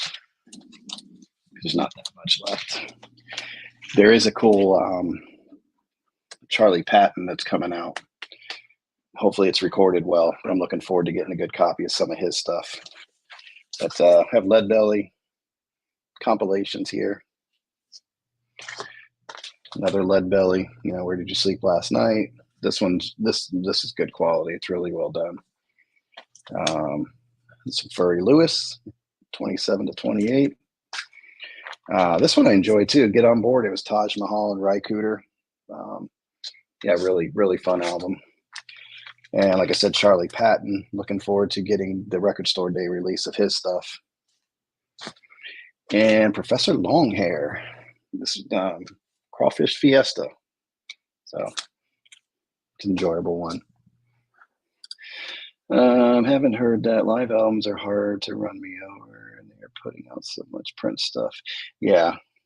Honestly, I don't like a lot of Prince's stuff. There's a lot of stuff I don't like, probably more that I don't like than I do like. But when he was on fire, it's like, you can't doubt what he did as a musician, but not a huge overall Prince fan. I think I want to be more of a Prince fan than I am. If that makes sense. Because I just liked just everything about Prince. He was just cool, just a cool dude.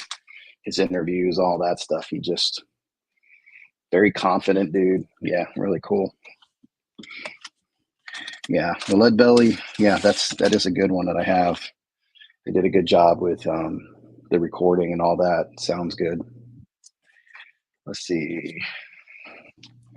So I'll run through them. Got some Jimmy Reed. Finally, these I got recently. I didn't have any Jimmy Reed.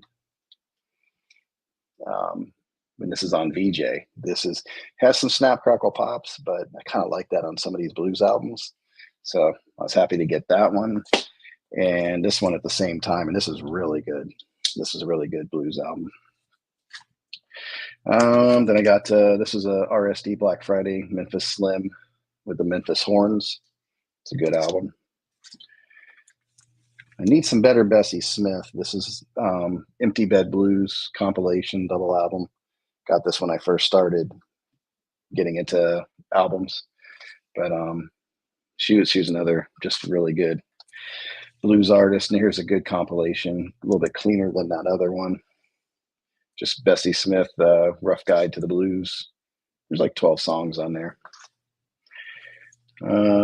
This is Sun Record Company, Memphis, Tennessee. So Memphis Blues, Sunrise on the Blues, and it's just a compilation of different artists. It's a good one. Yeah, Lead Belly and Mystique.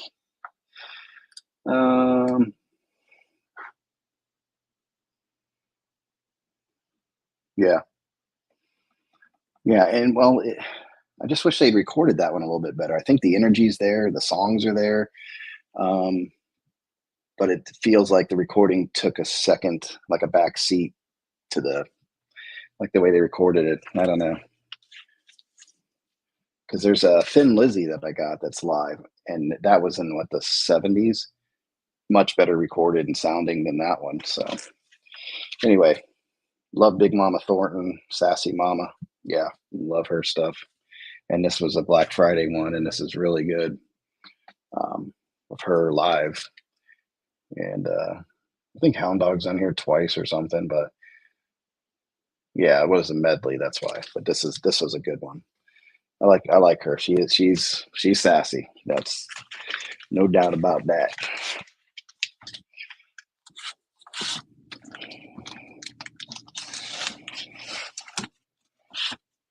Let's see. Almost there. Almost done with it. Let's see. All right. Yeah, I wasn't real thrilled with it. Wasn't. Some early blues right in there. Ethel Waters, 21 to 24. And we get into the Muddy. This is really good. It was a forgot who did this one, but at Newport 1960. See, I got to put these albums on. I'm looking at these going, damn, forgot about all these. Going way back. And friends, this is really good. A lot of banter and dialogue while they're recording. So I love that stuff. Not too much, but like right in between the songs, it's kind of like talking about something or story or something. Then they go right into the music. Of course, this is classic. Best of Muddy Waters. This was, I think, last record store day, Woodstock. So really, really good Muddy album. Then collection here at the Jazz Festival. Very good. And then this one came out this year, I believe, where the Rolling Stones came up. And I love the video that's on YouTube of this, where they just come up and they're just all doing their thing. It's really cool. Keith Richards just being not sassy, just being Keith Richards. It's really cool.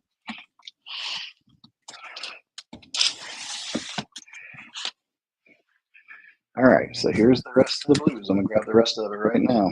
And then it starts with my pop section. Pop and rock, I call it. So Junior Wells, Hoodoo Man, Chicago Blues Band.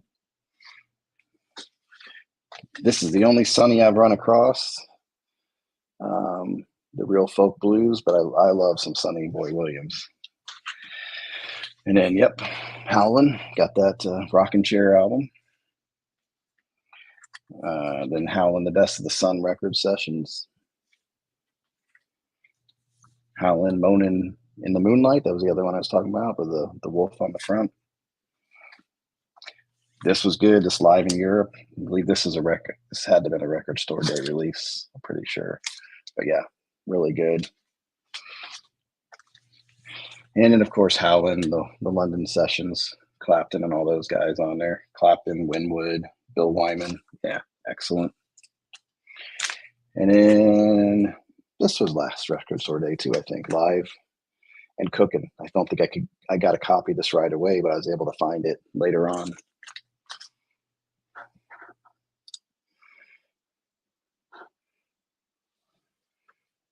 Rocking Chair albums rocks. Yeah. So that's my blues. So I didn't get through the whole container, but that got it through where basically all the genres that I separate. I don't separate a lot of genres. Like I said, I have jazz. What is it? Jazz, reggae, then vocalists like Frank Sinatra, Tony Bennett, soundtracks and compilation albums, R&B, soul, and blues. Those are all the ones that I separate, and then after that it's all rock and pop. So that's where I'll start. And of course, this is going to be the first one I'll bring up hopefully tomorrow night. Start with the 13th Floor Elevators. Really dig those guys. Like some Psych. I thought about like separating Psych or separating those coal mine records and things like that, but I just decided not to do that. But that's where I am with it. Thanks for watching, guys. I appreciate it. Past my bedtime, but I had a blast. That was fun. Had some friends come up. Had some good company in the chat. Don't forget to take your mud mask off. Chance you can't sleep with that. Get your pillow all dirty. So, make sure you get that mud mask off. But anyway, it's getting there. Feeling good about the room. So, yep. Thanks, Chance. Appreciate it. I'll be watching you tomorrow night. Yeah. So, all right, guys. Take care out there. Until next time, you guys enjoy your music. All right. Bye.